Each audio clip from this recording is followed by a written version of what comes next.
Tiga. Tukar.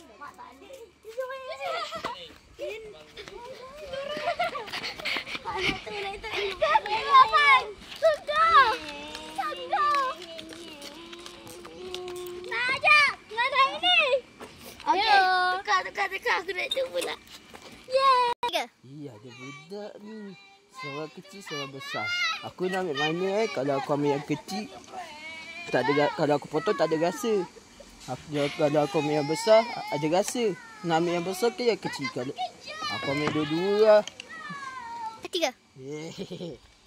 Dek. Ada orang lah. Hai. Dek, nak guna-guna tak? Nak. Nah, ikut abang jom. Jom. Jom lah. Jom. Saya nak pergi soto. Nak pergi siapa? Nak pergi strawberry.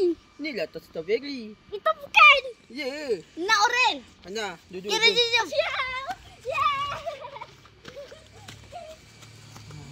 Pas. Kita ke mana ni? Kita ke mana ni? Kau sekarang dah perangkap sekarang. Aku nak... Sebab apa aku bagi kau gula? Sebab aku dah tolek kau orang. Aku nak potong aku kau punya gadai. Organ aku potong, aku jual dekat luar negara. Thailand ke?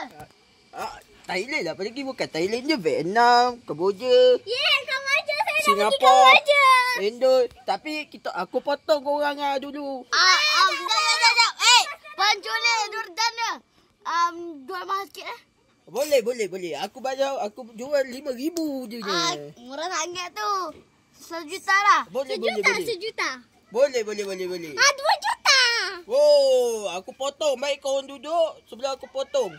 Apa kau cakap? Ya. Headshot. Tolong aku. Buka. Serang.